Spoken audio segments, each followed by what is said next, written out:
Hey, how's it going? In today's video, I reconnect with Doug Pierce, who's a worship leader, a songwriter, and who created Willie Pete, which is a collective of songwriters and musicians who band together to go overseas to encourage and equip and entertain the U.S. military out of the country.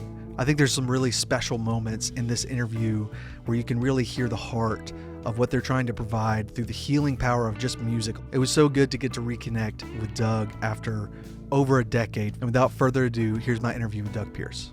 We can kind of talk about really whatever. I'm curious to know about Willie Pete stuff. Yeah.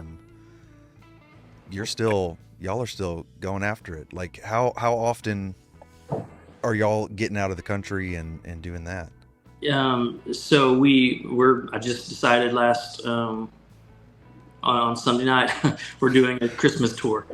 We've done 3 or 4 holiday things, beginning of December over there, and the last couple of years we tried. It just our schedules are crazy, and I had to decide to, we got to let people know, because everybody's, they raise their own support. They fund their own way to go over there. So we're going to Christmas. So this year will be 2 times.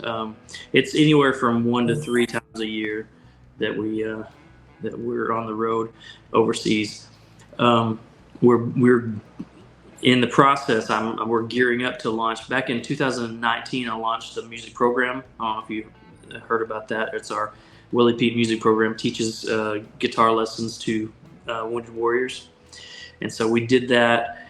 I did 2 semesters. The end of 2019, and the beginning of 2020. And our big recital was on March 3rd of 2020. So that since then we've just, I switched jobs, I was in Denver at the time, moved back to Orlando. Okay. And we haven't had a chance to really get it going again. And since then, I met some music therapists, and we've developed some curriculum to take music therapy. You don't have to have somebody like me that doesn't have a music therapy degree. We can still facilitate with what thing I'm calling sonic remedies. It's similar to some music therapy tools, but we're not necessarily board certified. Right. Songwriting, and most of this can happen, and then lessons also. And most of this can happen on over Zoom, just like we're doing right now. Yeah. And so I'm really excited about adding that piece to it, because we played, and you play for 30 minutes, you play for 2 hours, and then you're done, and they appreciate it. But having some kind of way to help them express themselves, Yeah. PTSD, depression, suicides, all those things are real things. And as you know, music is a healing thing. And if we can help the veterans, and even active duty, learn how to use music for healing, for resiliency, for just improving their life, that's what we're really hoping to do. So. Man, that's really awesome. I didn't know about that. So you moved back to Orlando from Denver. Is the goal, I'm guessing here, but would the goal be like to be able to go out there, play, and then potentially meet some people that you're either teaching or they're going through these curriculums, and maybe teaching other people how to teach others while they're out there?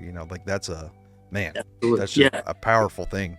Yeah, way down the road we see. I mean, we've had some of our guitar lesson students from 2019 and 20. I reached out to them and said, "Hey, would you do some music therapy stuff?" Just they don't like the idea of music therapy, and so they didn't know what it's about. So I said, "Just do me a favor, get on one Zoom call with me." So I had like 6 of them jump on, and we did 6 weeks, and they were just begging me, "Let's keep going," because they loved it so much. So one of them told me she was a guitar student. She went through that in our music therapy part also. And then she was talking, she said, "I would love to be a music therapist or teach someone else how to play guitar." And so that's the goal, to eventually hire some wounded warriors who have gone through our program, and now they're the ones instructing, teaching songwriting or instruments or sonic remedies or whatever. Yeah, so you're exactly right. Man, that is awesome. I mean, how do you? Okay, this is also trying to catch up over 15 years or however long it's been. Yeah. I mean, I'm sure you get asked this. So how do you have time to like do all of this? So like, what is your?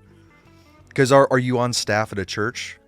I am, yeah. Yeah. I'm on the executive team now, so I don't even do the music or production or anything or worship Mm-hmm.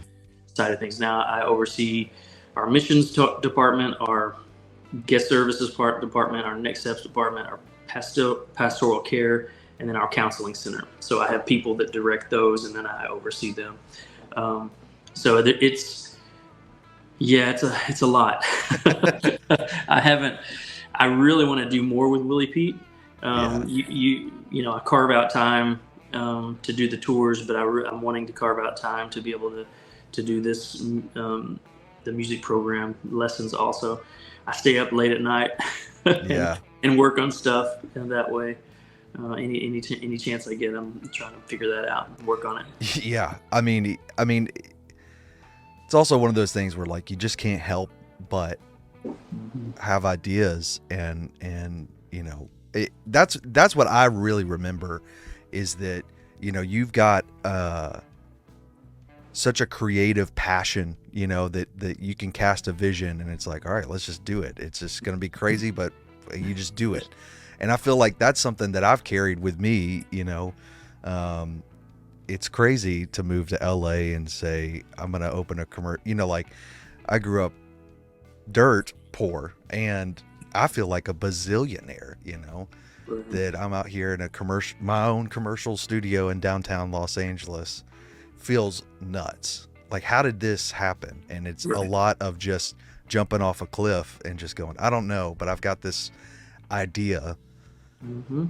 And it's not even like a crazy belief in myself, because as I get older, it's I mean, to be honest, like I think I believe in myself less and less as I get older, and it's harder and harder to make those crazy jumps. But Wow. that's something that I feel like I've carried with me, over the years.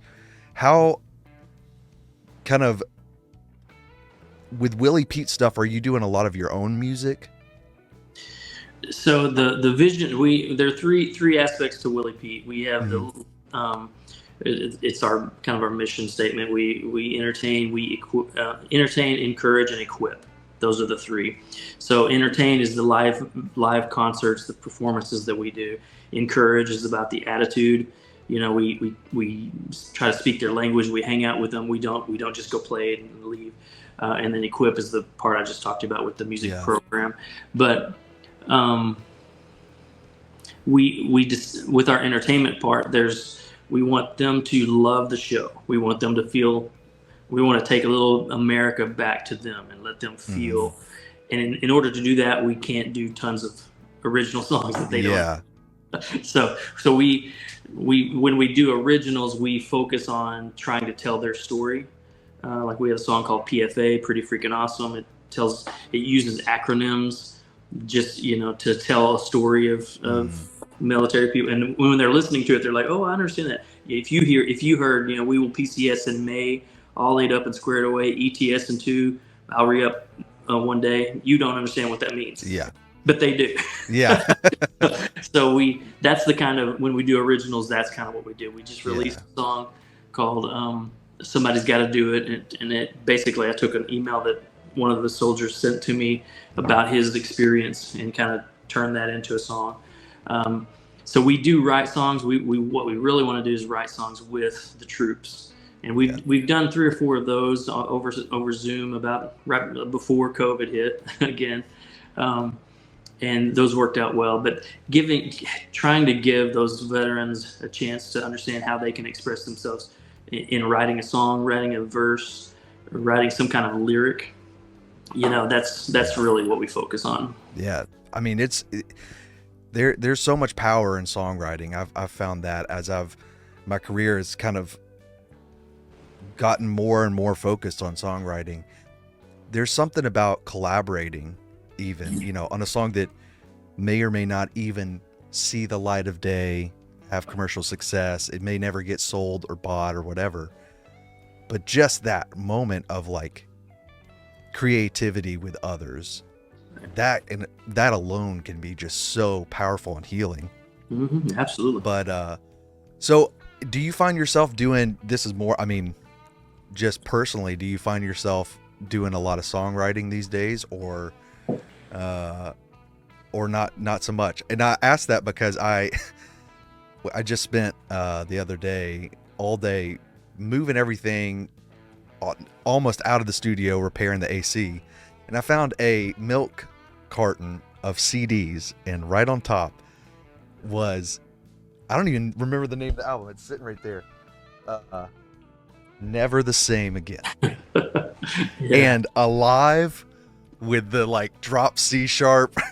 I could play that riff right now. Like it burned into my brain. It was the coolest thing. So I'm curious if you're doing just whether it's personally or not, how much songwriting you're doing these days. So I don't do a lot of songwriting anymore. To be totally honest, and when I was in Denver, I kind of got burned out. We went from March of 2020 to November of 2020, and I know that's not that long, but when you're the only one doing all of the music and doing all of the production and the video and the editing and the mixing and all of that for that amount of time, and during COVID, it just wrung it out of me. Yep. I'm feeling it coming back a little bit now. The way that I'm a project-oriented guy. I've always heard stories about people that some people write every day. They've got to show up and they've got to write, and they've got to write something. And then I've heard other people that just only write for projects. They'll write 100 songs because they've got a due date. That's kind of where I am. I have to put something on the calendar and be like, I'm shooting for that. If I don't do that, I just kind of let it go. And so I've learned that about myself. And now when I write, because of the Willie Pete piece is so important to me, that's my motivation. That's let me sit down and carve out some of this stuff and write. I appreciate that about the Alive and that song. My son, about 3 years ago, just got really into music. He was into basketball for so long, and then he got into music and came home, started woodshedding. I mean, pulled a Colin Little John, just going and just learning all the stuff. And now he's actually at a school and doing a commercial music program. Oh, that's awesome. I won't tell him this, but he's a much better guitar player than I am. But he's 18 years old. I can't tell him that because it'll go to his head. Well, yeah, of course. But he's having fun. It's funny watching that. But he learned that Alive guitar thing. I'm like, you know what? There's just something about somebody playing a riff that you wrote. Yeah. Man, I really appreciate that. That's humbling. So well, you mentioned something earlier about taking risks and moving to LA and as you get older, dude, you're speaking you're reading from my chapter in my life right now, because I just turned 50 years old. And I have always been there's a scale about how quickly you make a decision and how risk averse or not you are. And so some people, like my wife, is very conservative. She doesn't like to take any risks. She's stay at home and let's keep everything simple. And I'm like, I want to get on a sailboat and sail around the world, and I've got all these ideas and plans. But I have noticed in the past several years, since I'm 50, I'm like, it takes me a little bit longer to make a decision these days.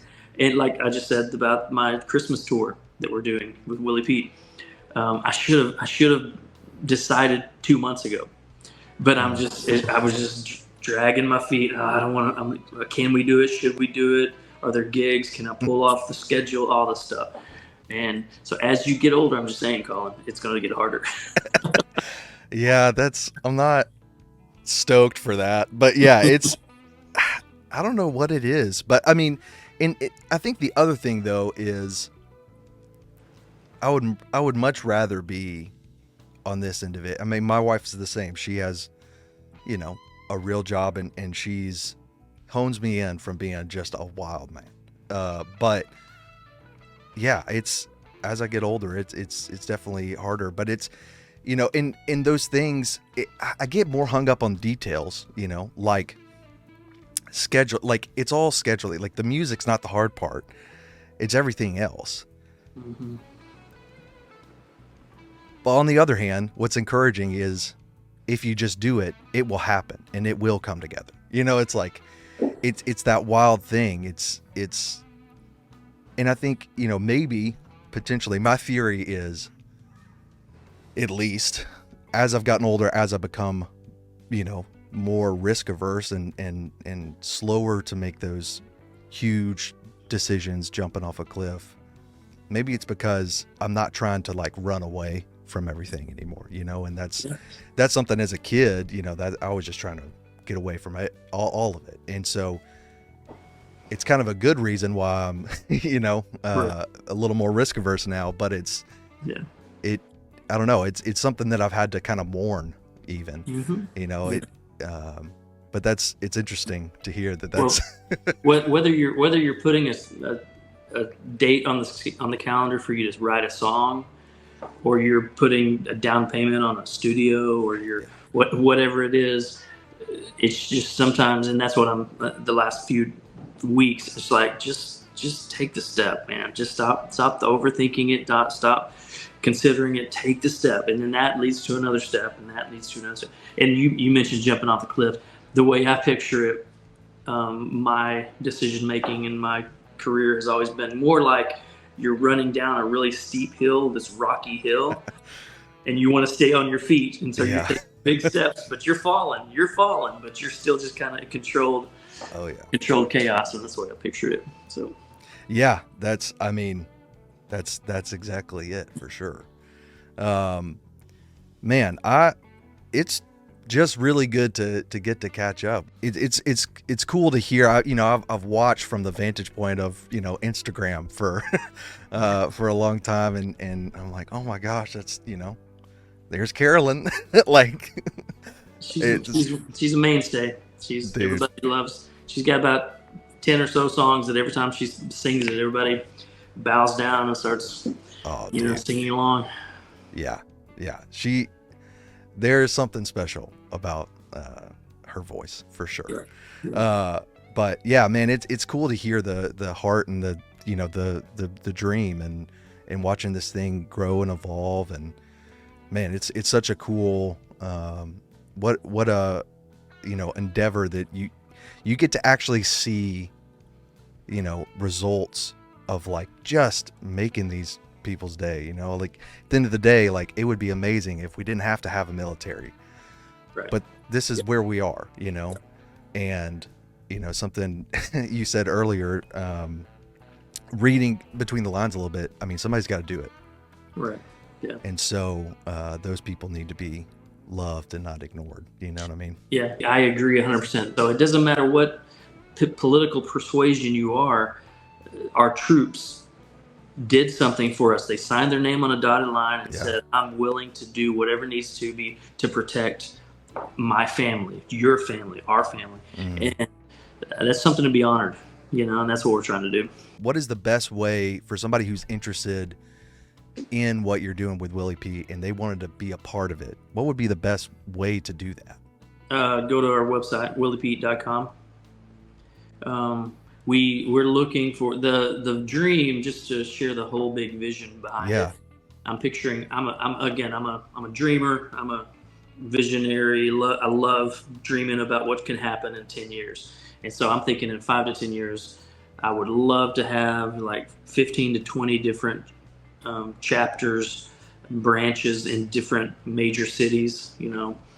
Probably start off with the cities where I know I have all the connections. You know, Orlando, Memphis, Nashville, Denver, branch into San Antonio, you know, DC area, just spread out. And because those cities have so many warriors, wounded warriors, veterans, active duty. And if we had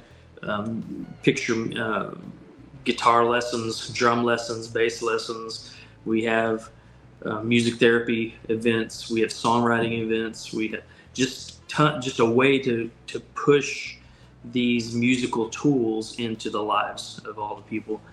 So we're looking for musicians. I would love for you to join me on one of my next Willie Pete tours if you're up to doing that. Dude, yeah, that would be so fun. I've heard you can play guitar a little bit, so maybe you can learn some songs. But that's, yeah, we're looking for teachers, we're looking for instructors, and we want to get the word about what we're doing. What's funny is you're talking about what risk and stuff. When I was trying to launch this back in 2019 in Denver, obviously all the fears pop in my head. If I launch it, what if this doesn't happen? What if this does happen? And all these things. And one of them was, let's say I am able to fund it all and ready to go, and we just don't have anybody that wants to participate. We have no troops, no veterans, nothing. And so if there's I have a list of those. Yeah. Luckily, that one was taken away because we worked with the Wounded Warrior Project, and they sent us a list of names of people that were interested in what we're doing. But yeah, WilliePete.com. That's how you find us to participate anyway. We'd love it. If you made it this far and you're not subscribed, please ask that you do so. It's the best way to support me right now. And if you want to find out more about Willie Pete and how to potentially get involved and help their mission on what they're doing, I'll have links down in the description below. I want to thank Doug again for getting to catch up and taking the time to talk to me about what he's doing through this program and how emotionally powerful music is. Until next time, I've been Colin.